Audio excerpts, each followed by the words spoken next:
The most commonly asked question I get asked all the time: what is the best possible performance max structure when it comes to e-commerce for Google Ads? And today, if you watch this until the end, you will know the exact answer. But just a little TLDR version, a summarized version of what the answer is gonna be: it depends. And here's exactly why. I spent a majority of 2022 playing around with performance max campaigns, and as a result, I also ended up crossing over $10 million in revenue for multiple e-commerce brands, both my own as well as clients' e-commerce brands, under my Google Ads agency, Euro Marketing. And here's what I came to the conclusion of. Every ad account is different. One PMax strategy that works on one ad account may not work on another ad account, even when it comes to the perfect structure. So in essence, one perfect structure cannot be applied to every single ad account, simply because, again, every ad account is different. But basically, a performance max and the structure of that performance max both respond extremely well to the amount of data available within the account. So while there is not one single structure which works best for a performance max campaign, there are two different ways you can go about a performance max campaign, all based off of data.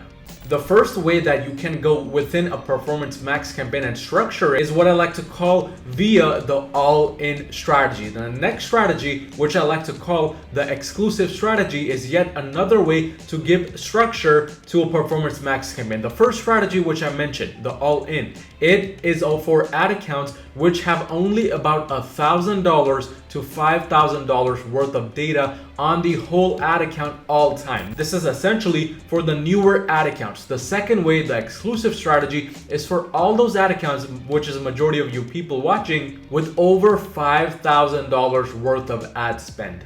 Now let's start off with the first strategy. How do you go about structuring your performance max campaign, and what is the best PMax structure if you fall under the all-in strategy? So I have different ad accounts pulled up right here on my screen. I'm going to be going over all of them one by one, but I want to start off with the all-in strategy because I have the perfect ad account for it. So this ad account, it's in Hong Kong dollars before you have a heart attack thinking it's spending $2,000 per day. This is not a lot of money, essentially $300 per day of ad spend. However, if you look at the actual ad spend done every single day, it's much less than that. In fact, on some days it's only about 236 Hong Kong dollars, which if I convert it very quick, it's only about $30 within a given day. So not a lot of ad spend, which is why it classifies perfectly for the all-in strategy. And this is a more of a brand new ad account which we just started working with under my Google Ads agency, Euro Marketing. As you can see, in the month of December, the ROAS was at a 2.67x, but the way that I structured the performance max campaign follows exactly the strategy I'll be going over right now. So as you can see, there's only one PMax campaign going on at the moment, and this PMax campaign currently is following the all-in strategy. The reason why it's called the all-in strategy is because it has all of the products within this one PMax campaign. That's essentially the best possible structure for an ad account with only $1,000 to $5,000 worth of ad spend. If we look at about the last 30 days worth of data, we can see it's still performing at the same level. The ad spend has not necessarily increased. And if we go inside the asset group section, we can see there's only one asset group. It's targeting shopping only with all of the products in it. So the best possible PMax structure for the all-in strategy, one PMax campaign, possibly two different PMaxes with all of the products in it, and only one asset group. So no different assets, no different images, descriptions, etc. Just plain simple shopping only. And if we go over to settings, we can see that in terms of the actual target ROAS that you set, you can either set it at no target ROAS at all, so give it the full flexibility to go out and find the right audience, the right buyers, so on and so forth. Or if you already have enough data to determine the perfect target ROAS, go ahead and set that. But I do recommend for the all-in that you go in and you set something without a target ROAS, at least initially. This campaign right here, it's running at a 200% target ROAS. That's only because we got enough data to determine this. But for the majority of this campaign's lifetime, there was no target ROAS set. So that's essentially the all-in strategy, going all in with one PMAX or maybe two. And the reason why I say two is because you can start a second PMAX campaign with a higher target ROAS set, but everything else the exact same. So shopping only, no assets at all, but the target ROAS, maybe set it at 500% or maybe set it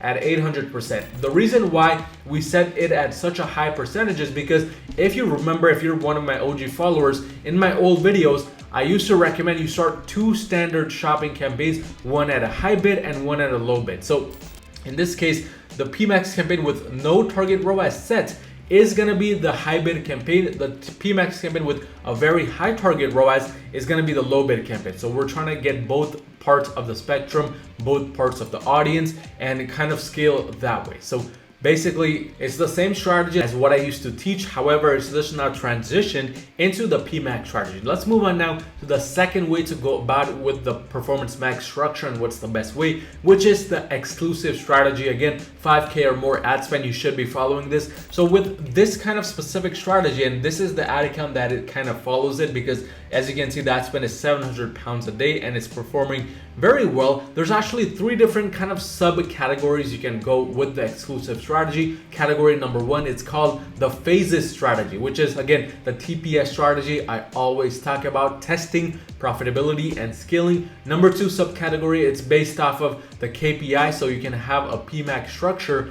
based off of the KPIs of the actual product. The third subcategory is based off of collections. In this case, we're basing the PMAX structure off of the collections because that's just what this ad account is performing to the best. So with this performance max structure, it's again very similar to what we were just covering earlier with the all-in strategy, the asset groups. You can have multiple asset groups. In this case, we do have about 7 different asset groups. However, only 2 are active and both of them are only for shopping. But in terms of the collection-based asset groups, we have one collection which is targeting a certain subcategory within the actual brand, and then we have another sub-collection which is targeting another subcategory within the e-commerce brand. But in this case, you can have one PMAX campaign, one collection within that PMAX only, and it will still do the trick, but you still want to make it shopping only. Now, in terms of settings, whether you set a target ROAS or not, completely up to you. I'd like to kind of again start with no target ROAS set to give the account and the campaign more flexibility. But that's essentially the first way to go about with the performance max campaigns. Just base it off of collections, and every new campaign that you start and the structure of that campaign should be again entirely based off of the collection. So we have 2 different collection based campaigns going on right over here. So as you can see right here, 2 different performance max campaigns, both based off of individual collections within the e-commerce brand. That's the next way to go in terms of how to go about with the exclusive strategy and how to structure your performance max campaign. Let's move on now to the second way, which is the KPI. So very simple, very straightforward. Just have a winners versus losers campaign structure for your PMAX campaign. Again, make it only a shopping campaign based performance max campaign, but again, have it winners versus losers. Very similar to the strategy we have applied right here. So the first campaign is essentially more on the loser side of products. However, you can see the ROAS is still very acceptable in the month of December. In the last 30 days, it may have gone down slightly, as you can see, to 2.74, but still going very well for this ad account. The second campaign, which is more for the winners, a 3.63x ROAS. So the PMAX campaign structure that works for this ad account is just winners versus losers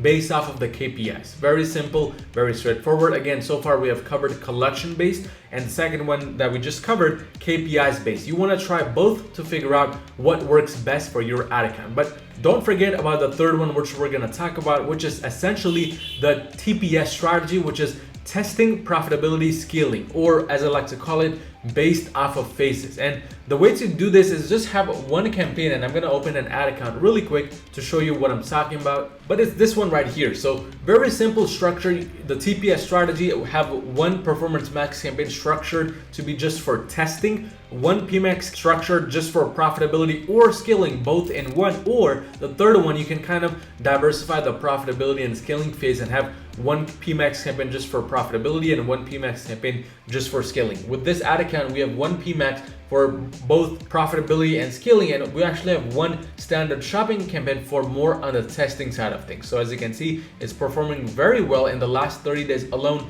this PMAX campaign has generated about a 3.14x ROAS, now with not the most amount of conversion value, but again, that's just because the ad spend is not very high. But again, these would be more shopping focused only, so no assets, none of that stuff. Start the PMAX campaign with no target ROAS set, and then as you go on, gradually maybe add a target ROAS. But one thing you want to keep in mind for the KPI strategy is testing. It should be for the products which are only getting tested at the moment. Profitability and scaling campaigns should have higher budgets and should only contain products which have already proven themselves. So that's why you want to kind of go with this strategy if you already have some data within the ad account. But again, to kind of recap, go the all-in strategy if you have 1K to 5K worth of ad spend or less, and go with just two performance max campaign structure, one PMAX with all of the products, and the second one with also all of the products but with a very high target ROAS, or just one PMAX in general, get enough data to then move on to the second exclusive strategies.